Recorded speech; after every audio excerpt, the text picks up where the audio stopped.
Hello and welcome. Today, we are diving deep, and I mean really deep, into an idea that is so profound, so potentially life-altering, that it can feel almost revolutionary. It's the idea that you, yes, you, have within you an incredible, powerful, and innate ability to heal your own body.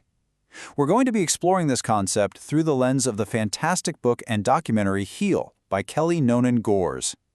Now, this isn't just another talk about positive thinking or simply putting on a happy face. Oh no, it's much, much more than that.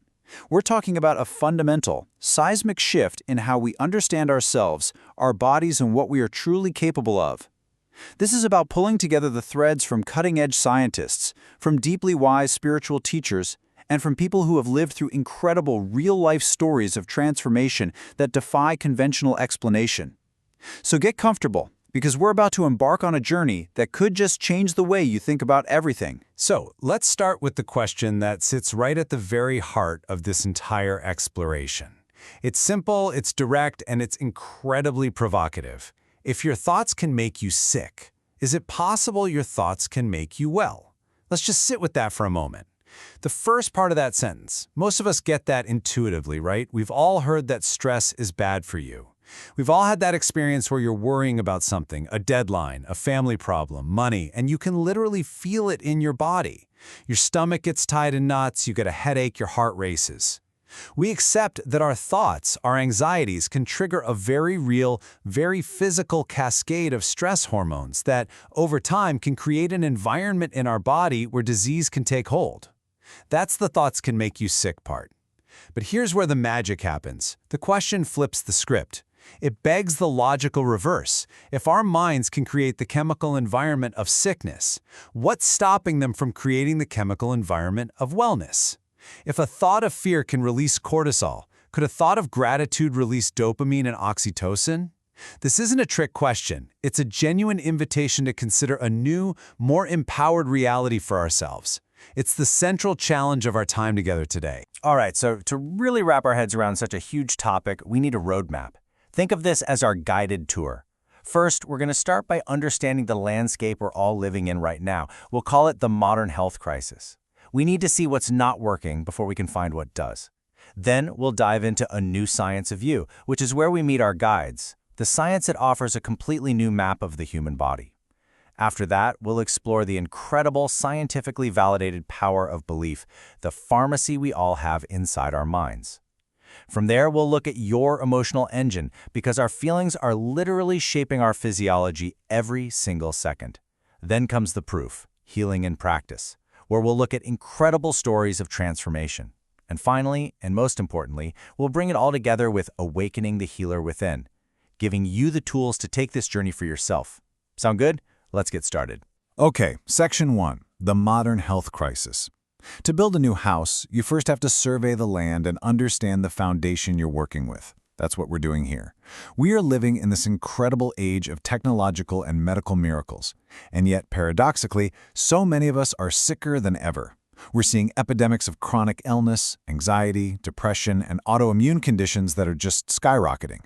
This section is all about looking at why our current medical model, which is, let's be clear, absolutely amazing in many ways, is really struggling to keep up with these uniquely modern challenges. You know, our modern medical system is an absolute marvel when it comes to acute problems. What's an acute problem? It's something that happens suddenly, it's severe, and it usually has a clear external cause. Think about it. If you're in a car crash and have a broken bone, you absolutely want a surgeon. If you get a raging bacterial infection, you want a powerful antibiotic. Our system is built for that kind of intervention, and thank goodness for it.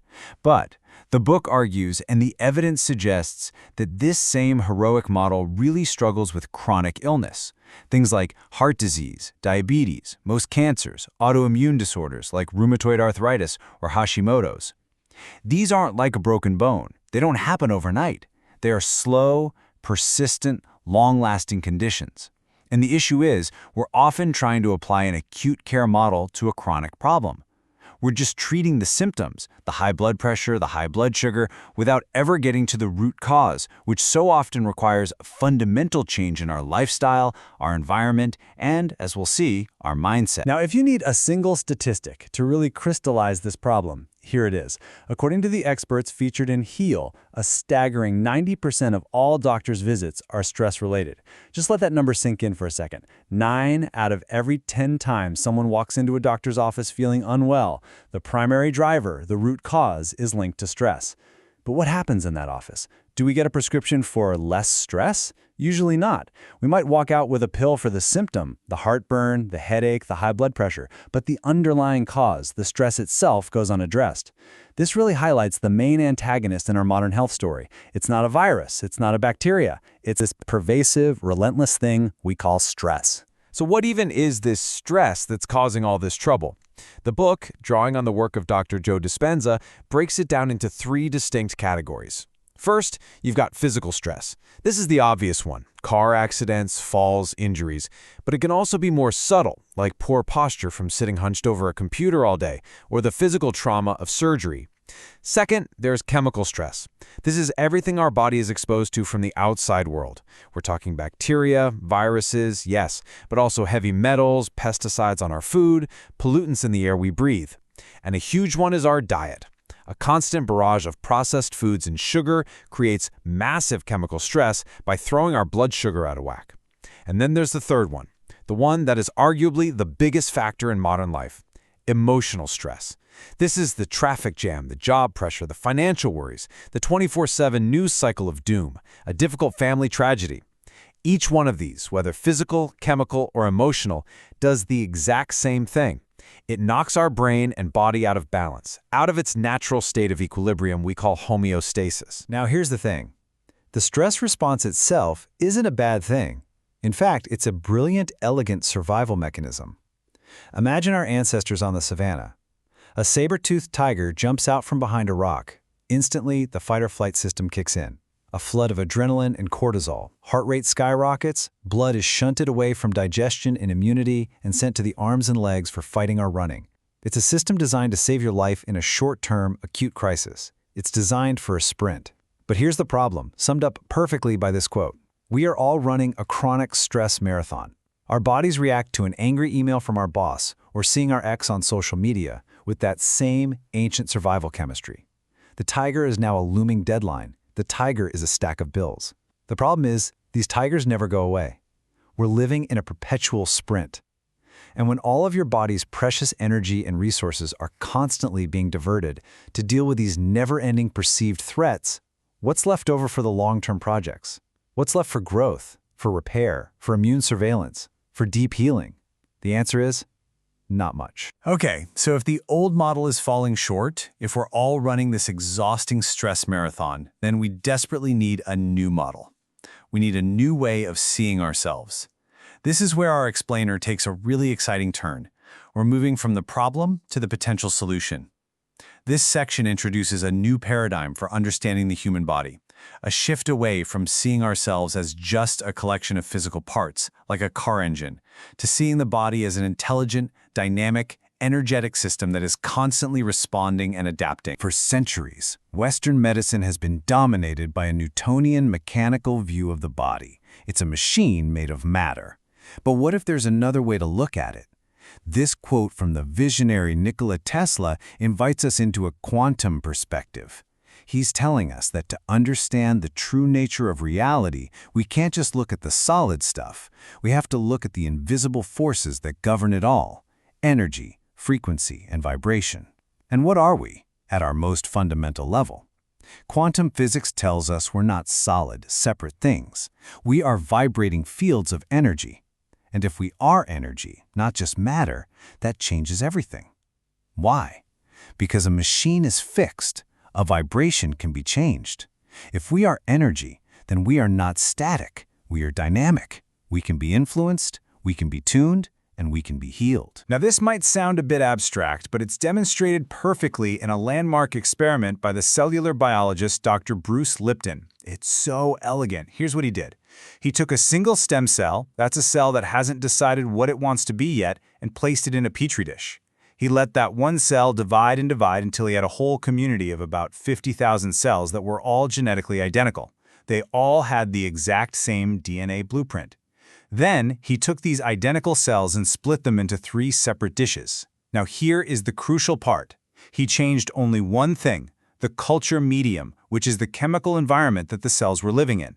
He created a slightly different chemical soup for each of the 3 dishes. And the result? It was breathtaking. The cells in the first dish, with their specific environment, all became muscle cells. The cells in the second dish became bone cells, and the cells in the third dish became fat cells. Think about that. Same genes, completely different outcomes. What controlled the fate of the cells? It wasn't the genes. It was the environment. This incredible discovery gave birth to a whole new field of science called epigenetics.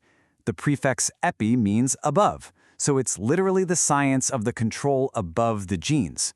What this tells us, in no uncertain terms, is that our genes are not our destiny. They are more like a library of blueprints.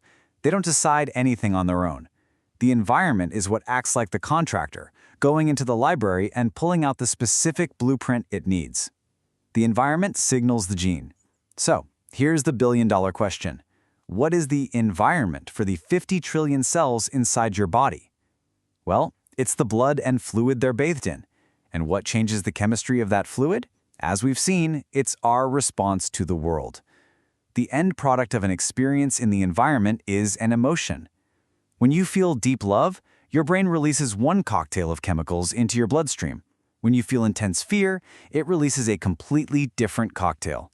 So, you are literally signaling new genes in new ways with your emotions. And this all leads us to what is, for me, the single most empowering conclusion in this entire new science. And it's this: you are not a victim of your heredity. You are a master of your genetic activity. For so long, we've been told a story of genetic determinism. If you have the gene for a disease, you're doomed. Epigenetics flips that story completely on its head. It hands the power back to you. It says that by changing your perception, by changing your environment, by changing your emotional state, you gain the ability to conduct a beautiful orchestra of your own genetic expression. You are the maestro. So if we accept this new role as the master of our genetic activity, the very next question is, well, how do we do it? What's the main tool we use to conduct that orchestra? This brings us to our third section, the profound and often mysterious power of belief. The book Heal describes our mind as having its very own fully stocked pharmacy, capable of manufacturing the most potent chemicals known to science. It can produce painkillers, antidepressants, immune boosters, or it can produce poisons. And the prescription is written entirely by what we believe to be true. We see the most famous evidence of this in the placebo effect. The word comes from the Latin for "I shall please." It's when a patient is given a sugar pill or a saline injection, told it's a powerful new drug, and then they actually get better. Their belief that they are being healed is so powerful that their body starts to produce its own healing chemistry. But there's a flip side, a dark twin to the placebo, and it's called the nocebo effect. From the Latin, "I shall harm." This is when a negative belief or expectation actually produces a detrimental effect. The book tells a chilling story of a man who was diagnosed with terminal cancer and told he only had a few months to live. He believed it completely, and he died within weeks. The shocking part?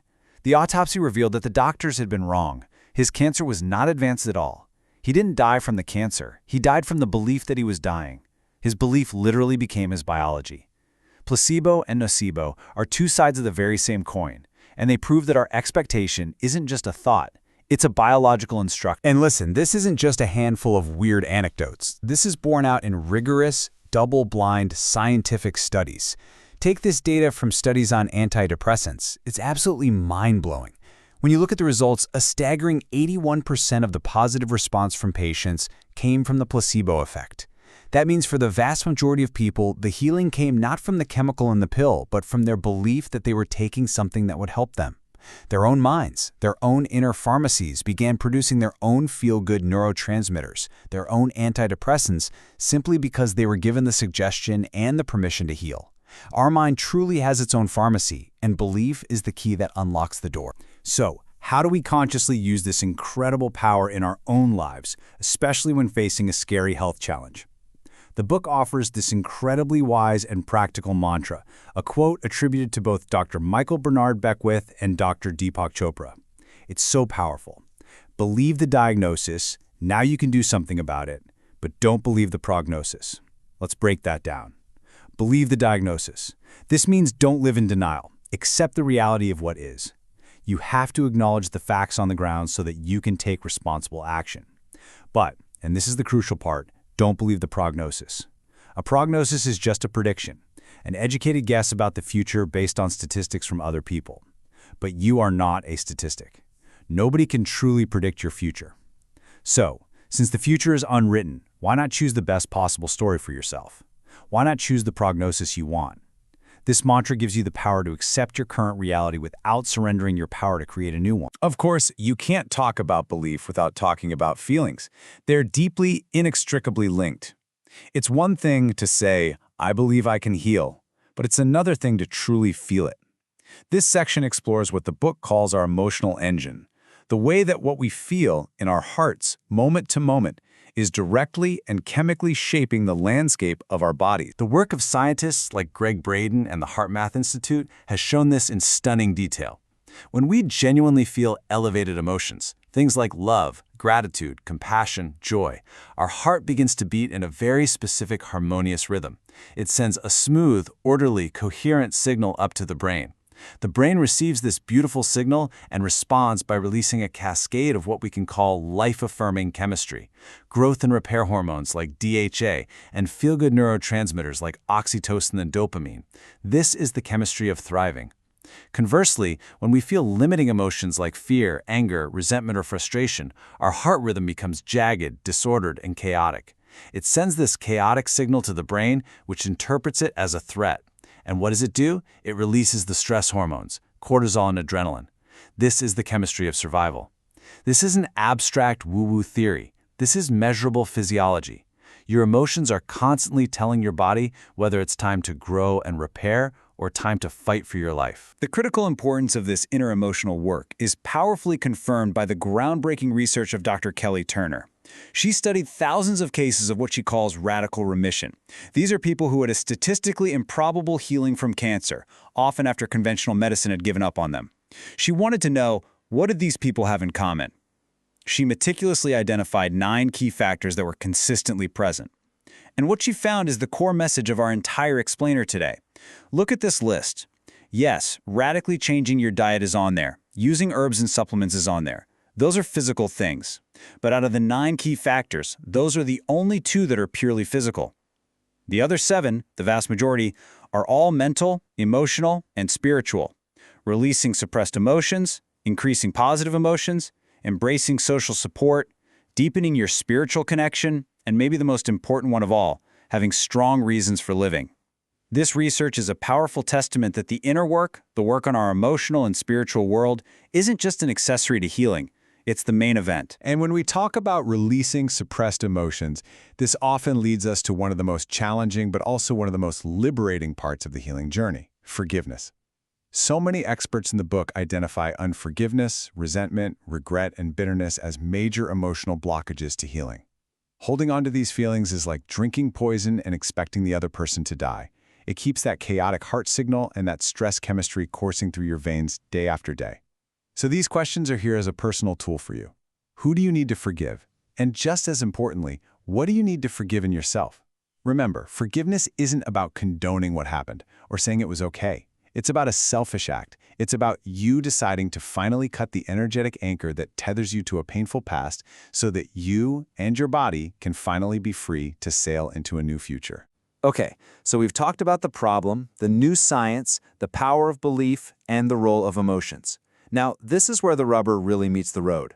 This section is all about showing how these principles aren't just fascinating theories. They are lived realities. We're going to look at a couple of incredible stories of real people who applied these principles and experienced healings that medicine often deemed impossible. These stories are the powerful proof of what's possible when we awaken the healer within. The story of Anita Moorjani is one of the most stunning and well-documented examples you will ever hear. She was diagnosed with end-stage lymphoma. The cancer had spread throughout her body. She had tumors the size of lemons, and her organs were shutting down. She eventually fell into a coma, and the doctors told her family that these were her final hours. But in that comatose state, she had a profound near-death experience. She described entering a realm of incredible clarity and unconditional love, where she understood, for the first time, that her illness had been caused by a lifetime of living in fear. Fear of not being good enough, fear of disappointing others. In that state, she was given a choice: to move on or to return to her body. She chose to return, armed with this new understanding and the certain knowledge that her body would now heal. And what happened next is nothing short of miraculous. She woke up from the coma, and within days her tumors started to shrink. Within 5 weeks, her doctors could not find a single trace of cancer in her body. She was in complete remission. Nothing in her external treatment had changed. The only thing that changed was her consciousness. Dr. Joe Dispenza's story shows a different, but equally powerful path to healing. He was in a terrible cycling accident and shattered 6 vertebrae in his spine. The doctors told him he needed major surgery with Harrington rods, and even then, he might never walk again. He refused the surgery. Instead, he made a radical choice. He decided to heal himself with his mind. He spent hours every single day, for weeks, lying on his stomach and mentally reconstructing his spine, vertebrae by vertebrae. He would create a clear image of his healed spine in his mind, and then try to couple that image with an elevated emotion, the feeling of what it would be like to be healed. As this quote reveals, it was an immense struggle. His mind would wander, he'd get frustrated, he was in pain. As he says, "I was never satisfied, but I would just keep going." Then, after 6 long weeks of this intense practice, something happened. He says, "Something clicked in that moment. I clicked." It was the moment where his intention and his emotion finally became one. The moment his mind and body were no longer in opposition. From that moment on, his healing accelerated dramatically. He was up and walking in 10 weeks with no surgery. His story is a powerful testament to the power of combining a clear intention with an elevated emotion. This brings us to our final and, without a doubt, most important section. We've seen the problem. We've learned the new science. We've seen what's possible through these incredible stories. So now what? How do we take all of this knowledge and actually apply it in our own lives? In the hero's journey, this is the part where the hero returns home, bringing back the elixir, the treasure, the knowledge, the medicine to share with their community. This section is about giving you that elixir. It's about the practical tools and the core mindset shift you need to become the conscious architect of your own health and well-being. To really get this final piece, we have to come back to one last profound question. We know from biology that our bodies are in a constant state of regeneration. You get a completely new stomach lining every few days, a new layer of skin every month, a brand new liver every year. Even your skeleton is completely replaced over the course of about a decade. So think about that. If you are constantly being rebuilt with new parts, why does a chronic disease persist? Why does the arthritis come back in the new joint cells? Why does the psoriasis come back on the new skin cells? The answer is as simple as it is profound. Your new cells are being built from the same old blueprint.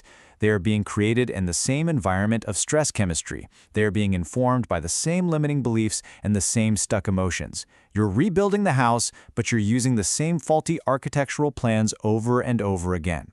So, if you want to heal, if you want to build a new, healthy body, you have to give your cells a new blueprint. You have to change the instructions. You have to tell your cells a new story. That's it.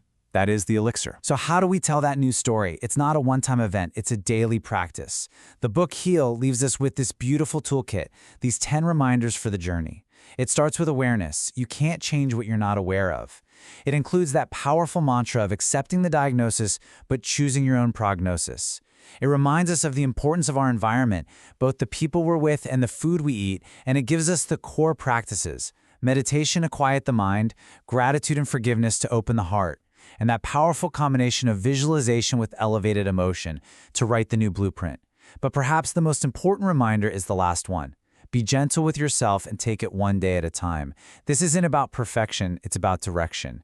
It's about understanding deep in your bones that you are not broken. The power to heal is not in some future treatment or miracle cure. It has been inside you, patiently waiting all along. The only real question left is, are you ready to awaken it? Thank you so much for joining me today.